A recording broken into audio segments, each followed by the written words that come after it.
जी नमस्ते, सबको Radhe Radhe. Online class में एक बार फिर आपका स्वागत। आज कक्षा 10 विषय गणित के अंतर्गत अध्याय 8वां ऊंचाई और दूरी। अध्याय 8 के अंदर हम प्रश्न नंबर 17वां है, इसके बारे में अध्ययन करें। ठीक है ना। प्रश्न नंबर कौन सा है? 17। विविध प्रश्न माला नंबर 8। अब प्रश्न नंबर 17 इस प्रकार है। समुद्र तल से 60 मीटर ऊंचे लाइट हाउस के शिखर से देखने पर दो समुद्री जहाजों के अवनमन कोण 30 डिग्री व 45 डिग्री है। यदि लाइट हाउस के एक ही ओर एक जहाज दूसरे जहाज के ठीक पीछे हो तो जहाजों के मध्य की दूरी ज्ञात कीजिए। ये आज का प्रश्न है। अब इस प्रश्न को हल करने से पहले हम क्या है कि सबसे पहले कच्चा डायग्राम बना लेंगे। कच्चा चित्र बना करके उसको क्या करना अपने को नामांकित भी कर लेना। ठीक है। अब आप देख रहे हैं सबसे पहले इस प्रश्नानुसार हमने क्या किया, ये कच्चा चित्र बना लिया। अब प्रश्न क्या कह रहा है आपको, समुद्र तल से 60 मीटर ऊंचे लाइट हाउस। आप इसके अंदर जो सीडी देख रहे हैं, सीडी इसके अंदर क्या है, एक लाइट हाउस है जिसकी ऊंचाई अपने को दी हुई है 60 मीटर। ठीक है। अब लाइट हाउस के शिखर से, इसका शिखर हो गया डी, और डी से देखने पर दो समुद्री जहाजों के अवनमन कोण, दो समुद्री जहाज हो गए इसके अंदर ए और बी, और अवनमन कोण अपने को दिया हुआ 30 डिग्री और 45 डिग्री। ठीक है।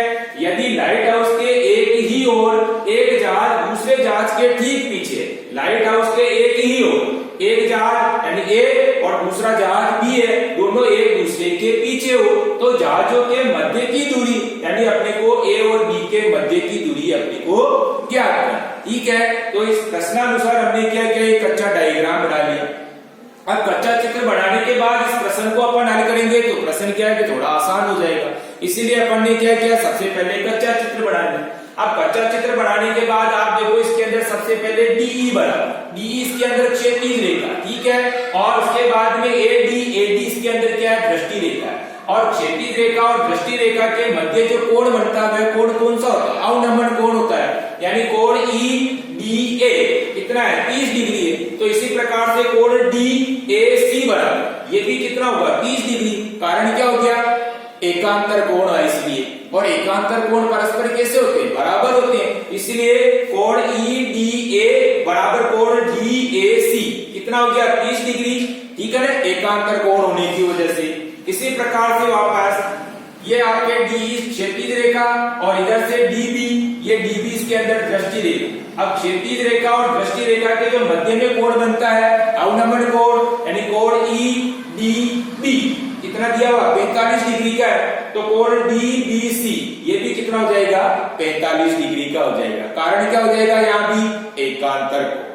ठीक है। यानी कोण डी ई डी बी, कौन सा, ई डी बी बराबर कोण डी बी सी कितना हो जाएगा, 45 डिग्री हो जाएगा। कारण एकांतर कोण। सबसे पहली शर्त यही है कि अपने को पहले चित्र को अच्छी तरीके से समझ लेना। अब समझने के बाद अपन क्या करेंगे, सबसे पहले त्रिभुज देखेंगे, समकोण त्रिभुज देखेंगे ए सी डी। ठीक है। समकोण त्रिभुज ए सी डी को देखने पर सी डी हो गया इसके अंदर लंब और ए सी हो गया इसके अंदर आधार। ठीक है। अब लंब आधार है, इसका मतलब थीटा का जो मान देखेंगे वो कहां देखेंगे, टेन के अंदर देखेंगे। ठीक है। तो त्रिभुज ए सी डी में टेन 30 डिग्री बराबर लंब बटे हुए आधार। टेन 30 का मान हम सारणी में से देखेंगे तो सारणी में से देखने पर 1 बटे हुए √3 मान होता है। तो टेन 30 की जगह लिखेंगे 1 बटे हुए √3, बराबर की जगह बराबर लंब यानी सीडी। अब सीडी कितना दिया हो, 60 मीटर, तो लंब की जगह लिखेंगे 60 और बटे हुए आधार, आधार हो गया आपका इसमें एसी। लेकिन एसी के आपके दो भाग, एक भाग हो गया एबी और दूसरा भाग हो गया बीसी, यानी एसी यानी एबी प्लस बीसी, यानी एबी को बीसी को जोड़ने पर क्या बनता है, एसी बनता है। अब आप एबी को देख रहे हैं तो एबी को हमने क्या एक्स मान रखा है, और बीसी को देख रहे हैं तो बीसी को वाई मान रखा है। तो हम क्या करेंगे, आधार की जगह क्या लिखेंगे, एक्स प्लस वाई लिख देंगे। ठीक है ना। एसी के दो भाग, आधार इसमें क्या आ रहा है, एसी आ रहा है। एसी के दो भाग, एक भाग हो गया आपका एबी और दूसरा भाग हो गया बीसी। अब एबी और बीसी को जोड़ेंगे तो ये एसी बनता है। ठीक है ना। अब एबी को हमने एक्स मान लिया और बीसी को वाई मान लिया। इसी तरह से हमारे पास में आधार क्या हो जाएगा, एक्स प्लस वाई हो जाएगा। तो हमने क्या किया, सूत्र में मान रख दिया। सूत्र में मान रख दिया यानी 1 बटे हुए √3 बराबर लंब की जगह 60 और बटे हुए आधार की जगह एक्स प्लस वाई। अब यहाँ क्या करेंगे, हम वज्र गुणा करेंगे। तो वज्र गुणा किया, एक्स प्लस वाई को 1 से गुणा किया तो वज्र गुणा करने पर हमारे पास में x प्लस वाई को 1 से गुणा करने पर x प्लस वाई आ गया और बराबर 60 को √3 से गुणा किया तो 60 √3। इस तरह से हमारे पास में पहली समीकरण बन गई x प्लस वाई बराबर 60 √3। क्या बन गई पहली समीकरण x प्लस वाई बराबर 60 √3। इसी प्रकार हम क्या करेंगे, दूसरा त्रिभुज देखेंगे, समकोण त्रिभुज। त्रिभुज हो गया आपका BCD।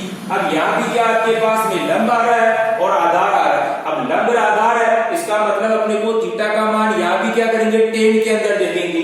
ठीक है, आपका त्रिभुज कौन सा है, समकोण त्रिभुज BCD में थीटा का मान देखना आपने। थीटा का मान कहाँ देखेंगे, थीटा का मान अपने को यहाँ पर भी टेन के अंदर ही देखना। तो टेन 45 डिग्री बराबर लंब बटे हुए आता। ठीक है, अब टेन 45 का मान सारणी में से देखने पर 1 होता है। एक टेन 45 की जगह तो 1 हो गया, बराबर की जगह बराबर। अब लंब की जगह अब आप देखो इसके अंदर लंब क्या है, CD। CD कितना दिया हुआ 60, तो लंब की जगह हम क्या करेंगे 60 लिख देंगे। और बटे हुए आधार, आधार क्या आपका इसमें BC है, इसको अपने क्या मान रखा, y मान रखा, तो बटे हुए में क्या लिख दिया, y लिख दिया। अब यहाँ भी हम क्या करेंगे, इसको वज्र गुणा करेंगे। y को 1 से गुणा किया तो y बराबर की जगह बराबर, 1 को 60 से गुणा किया तो 60, तो y का मान क्या हो गया आपके पास में 60 हो गया। इस तरह से इसको हमने नंबर 2 कर दिया। ठीक है, y बराबर 60 हो गया। अब इस y का मान हम क्या करेंगे, समीकरण नंबर 1 में रखेंगे। y का मान कहाँ रखना अपने को, समीकरण नंबर 1 में। तो y का मान समीकरण नंबर 1 में रखने पर अब समीकरण नंबर 1 क्या आ गया आपके, x प्लस वाई बराबर 60 √3। ये समीकरण नंबर 1। तो अपने को क्या करना है, समीकरण नंबर 1 में y की जगह 60 लिख देना। ठीक है, तो समीकरण नंबर 1 में हम जैसे x की जगह तो x है ही है और प्लस y की जगह हमने क्या कर दिया 60 लिख दिया और बराबर 60 √3, ये ऐसे केस। ठीक है, हमने क्या किया, केवल y की जगह y का मान रखा है, x की जगह x प्लस y की जगह 60 और बराबर 60 √3 ऐसे केस। अब आपके पास में क्या किया, समीकरण बन गई x। अब इसको क्या करेंगे, पक्षांतर करेंगे। पक्षांतर करेंगे x बराबर 60 √3, ये तो इससे कैसे, लेकिन ये इधर आ रहा है इसलिए ये क्या हो गया, प्लस का था जो माइनस में हो गया। तो x बराबर 60 √3 माइनस 60। ठीक है, अब यहाँ क्या है अपने पास में 60 कॉमन हो गया, x बराबर, क्योंकि 60 √3 माइनस 60 दोनों तरफ 60, इसलिए 60 क्या हो गया, कॉमन हो गया।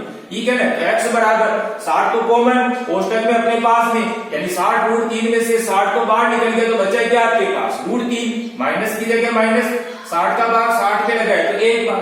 इस तरह से x बराबर क्या हो गया, 60 कोष्टक √3 माइनस 1। ठीक है, वापस बराबर 60 की जगह तो 60 ऐसे कैसे, √3 का मान अपने को ध्यान में, अब √3 का मान 1.732 माइनस 1 की जगह माइनस 1। अपन ने यहाँ क्या किया, केवल √3 की जगह √3 का मान रख दिया। ठीक है ना, यानी 60 कोष्टक 1.732 माइनस 1। ठीक है, अब वापस कोष्टक में क्या है कि 1.732 में से 1 को घटा देंगे तो 60 की जगह तो 60 इंटू 1.732 में से 1 घटा दिया तो हमारे पास क्या बच गया, 0.732 बच गया। ठीक है, अब यहाँ से अपन दशमलव को हटाएंगे तो दशमलव को हटाएंगे तो दशमलव के बाद में 3 अंक है, इसलिए बटे हुए क्या हो जाएगा, 1000 हो जाएगा।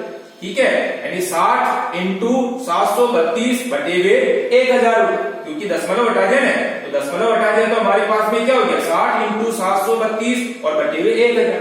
अब 1000 की 1 जीरो से 1 जीरो अपन ने 60 की कटनी उसको तो काट नहीं, 1 जीरो से हमने 1 जीरो को काट दिया, तो कटने के बाद अब ऊपर क्या बच रहा, 732 जिसको हमने 6 से गुणा किया, तो 732 को 6 से गुणा किया तो हमारे पास में क्या आ गया, 4392 आ गया। और नीचे आपके पास में 100 इंटू 1 यानी 100 को 1 से गुणा किया तो 100 1 कम 100, तो बटे हुए में क्या आ गया आपके 100 आ गया, यानी 4392 में हम क्या करेंगे, अब 100 का भाग लगा देंगे।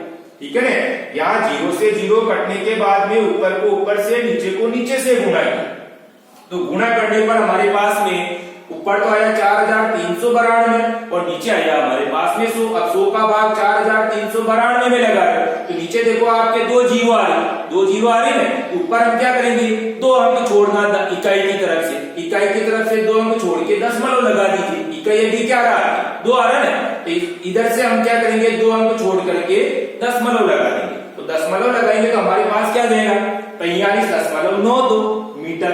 इस तरह से हमारे पास में x का मान क्या हो गया, x का मान हो गया 43.92 मीटर। और हमारे को ज्ञात भी यही करना था, दोनों जहाजों के बीच की दूरी अपने को चाहिए, तो दोनों जहाज यानी कि A और B जिसको हमने क्या मान रखा था, x मान रखा था, तो x का मान ही हमारे को ज्ञात करना था, तो x का मान कितना हो गया 43.92 मीटर।